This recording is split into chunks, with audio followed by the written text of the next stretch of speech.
everybody. It's Ed Rosenberg again, and this afternoon I am talking to Cynthia Stine. Cynthia, how are you doing? Great. Good to be back. Okay, it is good to be back. I'm a little bit rusty. I apologize to everybody. There were no videos the past week or so. It's on me. But I got a full week ahead coming up. So first of all, Cynthia, what's going on new in your life? Well, we have a couple of really cool things to announce. One of them is with the change of our name, eGrowth Partners, from Online Sales Step by Step. And part of that is to reflect the fact that we've taken on a new partner. So there's 3 of us now, partners. And Peter Kearns has joined our company as a partner. And so we're really, really excited about that. Peter is a former Amazonian and spent several years working at Amazon, bringing businesses onto the platform and helping them be successful.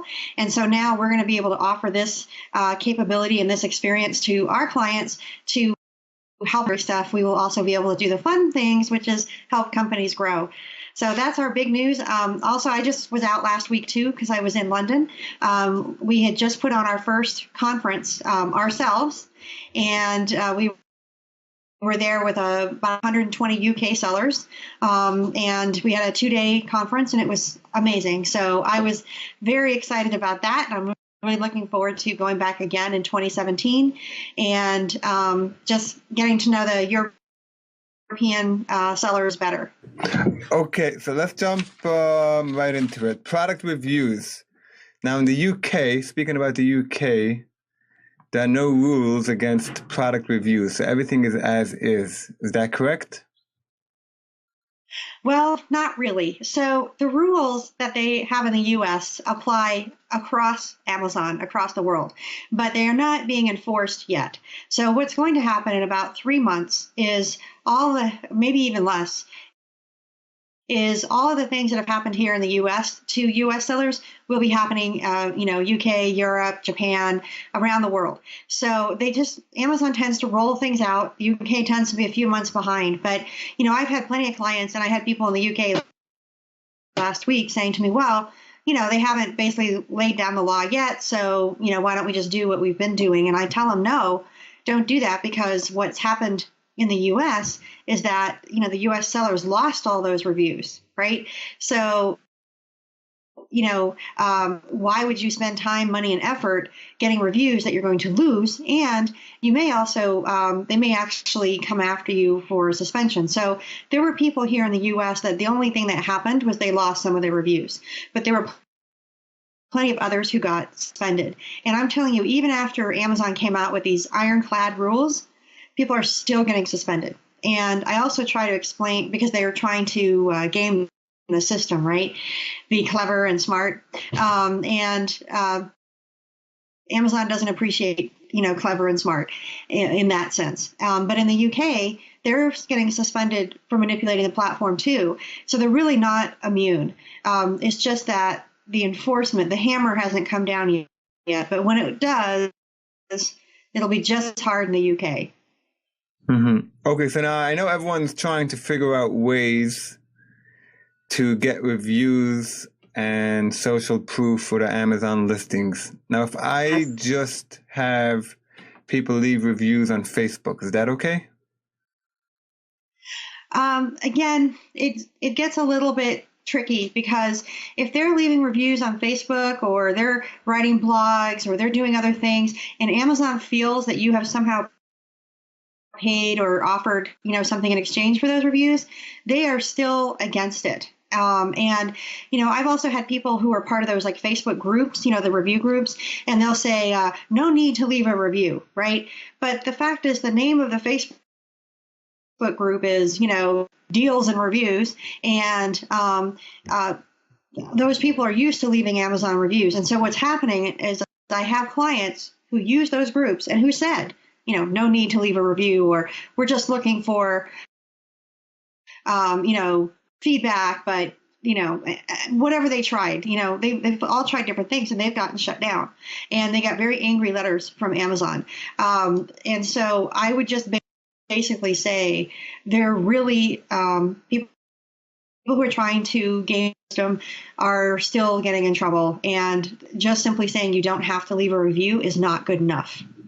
You're not going to outsmart them in this. And the way I see it, Amazon is not a court of law where you have to prove anything. If they think you're doing it, you did it and you're done. Right. Yeah, they're like the IRS. And also, the thing about them is they hardly ever ask a question they don't know the answer to already. So when they suspend you or whatever, they have their own reasons for it. And, while occasionally they're wrong, and we certainly have had innocent clients that we've helped get back, the fact is most of the time they're right. And, even if our client didn't realize what they were doing was wrong, they usually are. And I've been so amazed over the years how accurate Amazon is. And they are absolutely able to track, where traffic is coming to their platform from. And if they see a lot of traffic coming from reviews that they think are paid for, even if they're off the platform, they're going to shut that listing down. Right. I mean, and then forget about the listing, they'll shut the seller down. That's right. So that's why we tell people, don't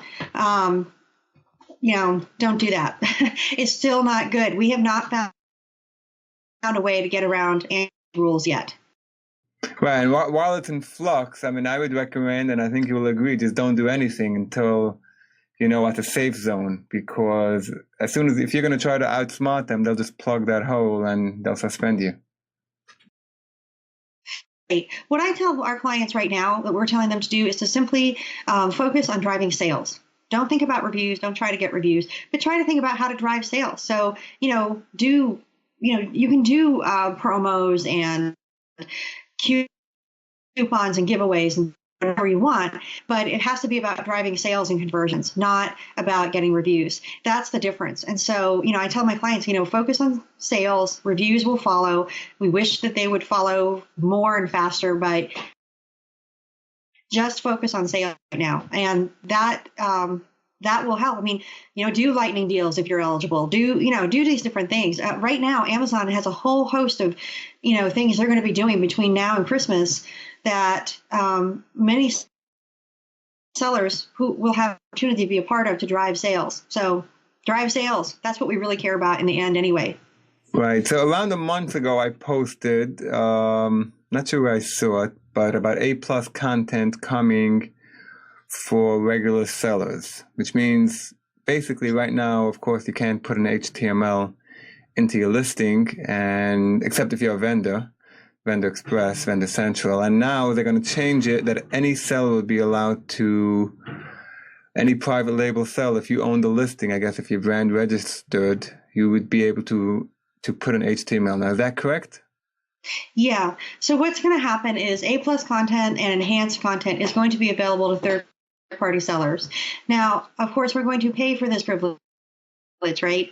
Amazon charges for this. They even charge their vendors. So when you see this enhanced content, somebody has generally paid for it. Sometimes Amazon does it for themselves, but basically, so it's not just HTML, although that's going to be really cool. And you'll be able to have more content. You'll also be able to do like some charts. You'll be able to do some graphic elements, and you'll also be able to have video. So again, that's a really powerful tool if you can show your product being used, and just, see better than having a lot of pictures. If you can see somebody, using the product. So now I heard a date, but I don't know, I can't swear that this is the date because Amazon changes things on us, but I heard it's going to be probably by this time next week.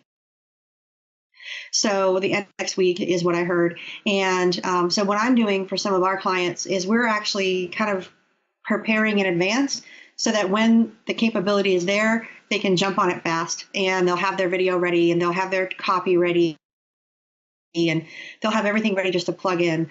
Like I said, I hope that it is next week. I can't swear that it is, but that's a very exciting development for sellers because we can make our listings really stand out. Right. I actually had in my blog post a few months ago, and I think it was November. So score one for the ASGTG. Okay, now this is a biggie. This is a biggie. So now, anytime things like this happen, I get suspicious. So a few sellers or a lot of sellers got suspended for rights owner complaints, and then they received emails in English that their accounts were reinstated. Now, those rights owner complaints made sense. They seemed real. So what's going on, and why were they reinstated? Okay, so these particular sellers, it was interesting because it took us a while to kind of track it down. But there were some people, they were suspended for intellectual property complaints, and some of the letters would say, we've warned multiple times, right? And, about intellectual property complaints. Like, this was the letter that they often send people who regularly offend. And we had clients who had never, ever gotten an intellectual property complaint who were getting these letters. And so we knew something was wrong, right? And we wrote a letter to one of our internal contacts, and, within an hour, the people in our letter were reinstated, and then everybody was getting reinstated. So I don't know. I mean, we think it's our letter, but if nothing else, Amazon caught their mistake. Let's put it that way for sure. And it was a glitch. What we discovered in looking at all of our clients was that most of them, it was about licensed products. So you had, baseball, football, basketball, licensed products. And for many of them, not all of them though, many of them, they had a previous complaint, maybe an inauthentic that they had proven, and that kind of thing. But then, like I said, there were several that just had no issue whatsoever. And then there was a couple of our clients who got this glitch letter who were suspended for intellectual property complaints on products they don't sell, right? They were given ASINs that weren't theirs. And they're like, we've sold this product. It's not in our inventory anywhere. And so obviously there was some kind of cluster going on at Amazon. And they did, to their credit, once it was pointed out to them, they did fix it. So, but then there were some that were not reinstated. And we tried to figure out why. And generally, at least among our clients, the ones that were not reinstated, they did have at least previous claims. So we figured, well, maybe theirs was real. So we're helping them get reinstated. But I would just say that there's, if you sell licensed products, it's something to look at. And with several of our clients, we had done an assessment of their account as well, and discovered that several of them had lots of problems because a lot of those licensed products are drop shipped. And because they have a drop ship relationship, they're reliant on the partner supplier being accurate and on time. And so I would tell people who got that glitch, even though you're back, pray, I'm glad, but do take this opportunity to look in your account and see if you've got any problems going on, because we don't want Amazon to come back next week and suspend you again. Right, but these were not product quality issues.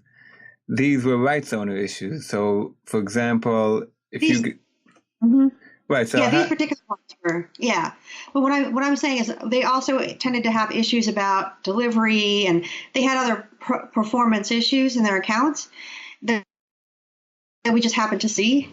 And so we're like, and the thing is, they're common to people who sell licensed products, because if it's an authentic licensed product, you usually are drop shipping because it's being manufactured by the manufacturer. They ship it out to the buyer, rather than you keep a stockpile of, Cubs hats or something.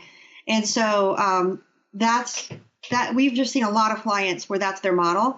And so, like I said, when I went and looked inside some of these accounts, I was like, but they may have another suspension in their future for performance issues. So take a look if you're a drop shipper and you got that glitch, because you may have something else going on. And most of my clients, they absolutely can prove that they were buying from a legitimate source. So, now it's just a matter of working it out with the rights holder. Yeah, but the rights, though, the way I see what's happening in these cases is, let's say you're buying it from NHL. You're buying it from a distributor that sells licensed NHL products. Right. They may have like 10 authorized distributors. Yeah. And so you are buying it from them, but NHL has an agreement with the distributor that the resellers cannot sell it online. So that's a classic rights owner complaint. So to me, Some of those do. yeah. Some of those don't. Like I have a guy who sells a lot of shirts, and they're all sports team shirts, everything from little league up to the big leagues, right? And he actually has rights to sell it on Amazon. So he is, and with some of his providers, he's the only one who can. So that's why we've been able to get him back time and time again, or answer Amazon's questions when they have questions, because he's not doing anything wrong. But you're absolutely right. Some people do. They sell it on Amazon and they're not authorized to. And then you're right, the NHL or whoever comes down on them. Right, and I've seen some of those people got suspended and then auto reinstated. They I would think they're on borrowed time, if you ask me. That's right, and that's why I did say to people to look at what they're doing, because it doesn't mean that they won't get suspended again next week when Amazon fixes the problem. Exactly. So right? They obviously suspended too many people. Right. But there's probably some they meant to suspend. Yeah. Yeah, I have a feeling that this is going to be, remember that Chinese reinstatement, which we blame Trump on? so then all those people got resuspended. So I'm going to wager that at least some of those people are going to get resuspended. That's my feeling. That's my feeling too, because once the glitch is fixed, they're still going to want to make the algorithm work. They make the algorithm for a reason. And like I said, what I began to notice was how many of them were selling sports goods or licensed goods. I'm like, okay, they've obviously targeted a particular problem. These are not people selling pots and pans, right? So anyway, yeah, if you're selling licensed goods right now, just make sure that you have permission. Yeah. Oh, yeah. Okay. Now I got suspended for fraud and I don't know why. So now that happens a lot. Amazon throws the word counterfeit and fraud around very easily. Well, that's right. And, I always say there's a difference between counterfeit and real counterfeit, because the real counterfeit, the one Amazon is positive is counterfeit, you don't get to appeal, right? They just shut you down and, it's done. And so real fraud is the same way. So most of the time when they shut someone down for fraud, it really is fraud. And those are among the hardest things for us to get people back. And luckily we have Peter now to help us navigate, because it's not seller performance, it's totally different groups. But what generally triggers fraud and isn't fraud, this is what I want to tell people, because sometimes fraud is fraud, right? We've had clients who are guilty, but a lot of times what triggers it, and it takes a long time to unwind, is you have a seller who may have changed like their bank account and their credit card or maybe their email pretty much all at the same time. Like if you change your bank account and your credit card, it's just a red flag, just like that. They suspect fraud and they shut you down. So what I tell people, because people do want to change their bank accounts and things like that, is you can do that, but you have to do it very slowly, right? Do one thing at a time. I also have clients who the reason why they want to change their bank account and all this stuff is because they've sold their business, which is against terms of service, I must say. You're not allowed to sell an Amazon selling account, but they have. So the new owners come in and they want to change the bank account. They want to change the address. They want to change all this stuff. And so the advice we give our clients is don't do it. Don't change anything. If you want to change the bank account, then you go to the bank with the new owner and transfer that bank account to them behind the scenes. Keep the bank account, but you can transfer all rights to it, legally and with the bank without Amazon ever needing to know that ownership has changed, because it's still owned by the company. And then if you change your credit card, wait for that. And you do it when you have to, but don't do it in conjunction with anything else. Don't change the primary email address.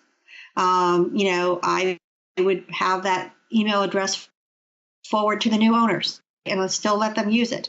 That kind of thing. Or if you are going to change the email address, change it here, make it into like an email forward, and then months later, change something else.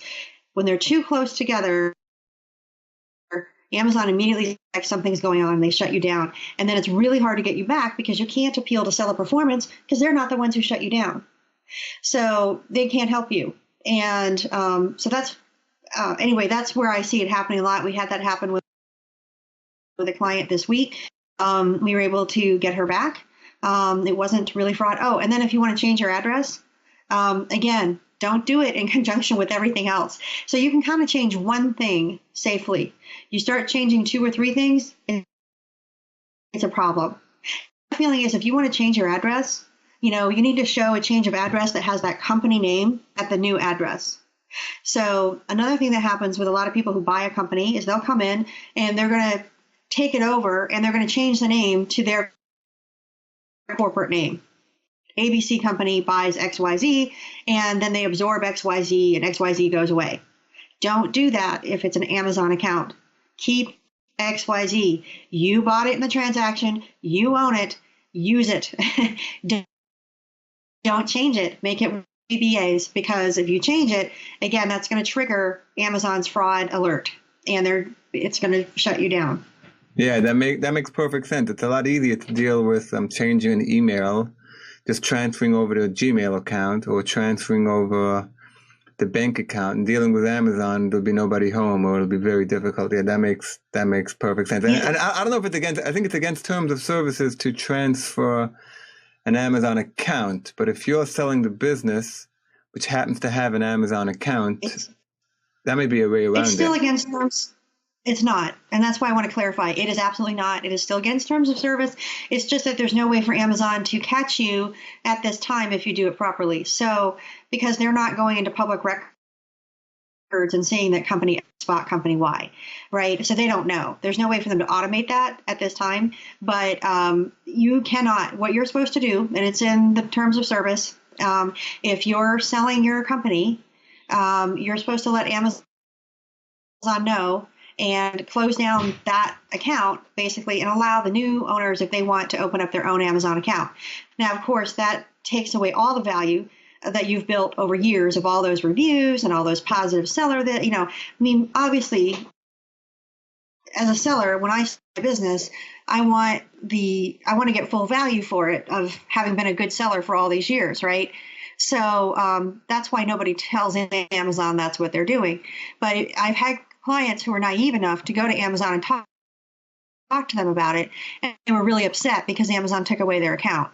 So, because that's the rules, right? So I would just tell people, yeah, if you're going to do it right now, there's no way for Amazon to catch you if you're careful and you don't trigger the fraud, right?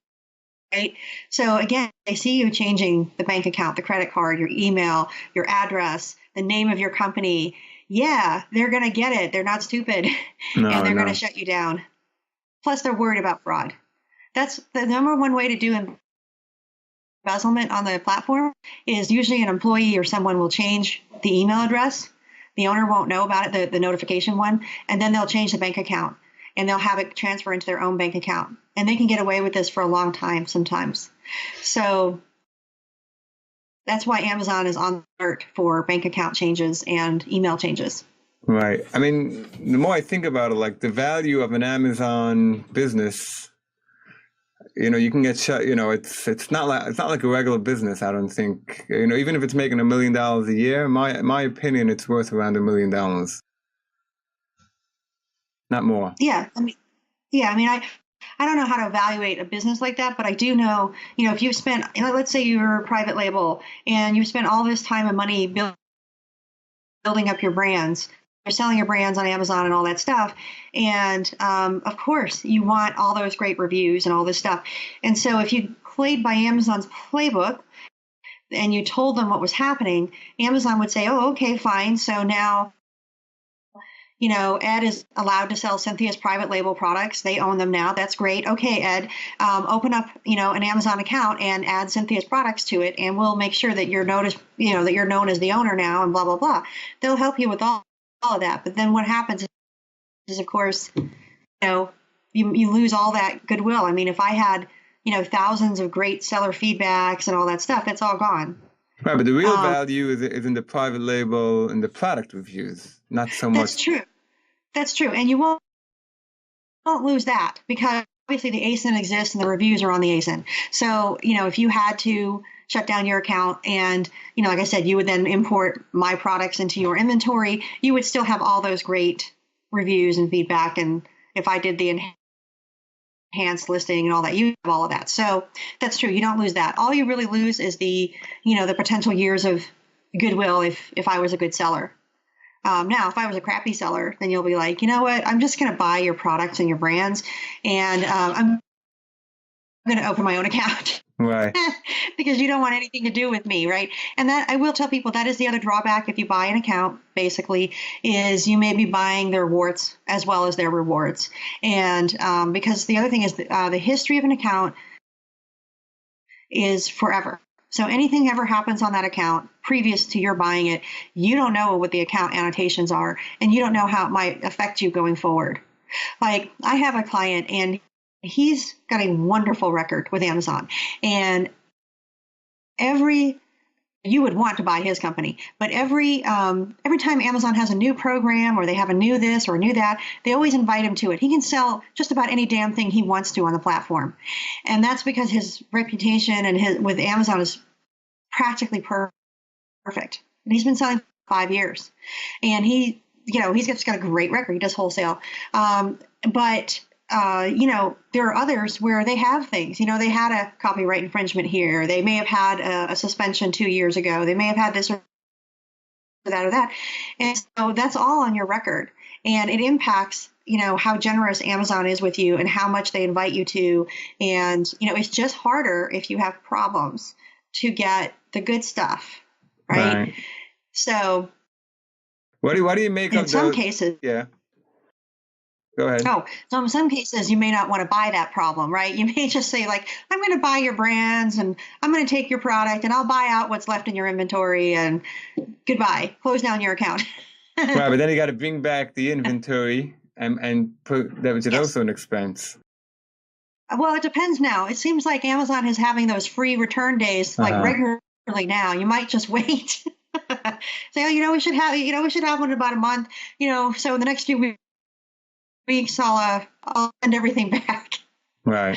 But I know, right? We don't know. We can't predict that. But yeah, if you get lucky, I've had a couple of clients who got lucky that way.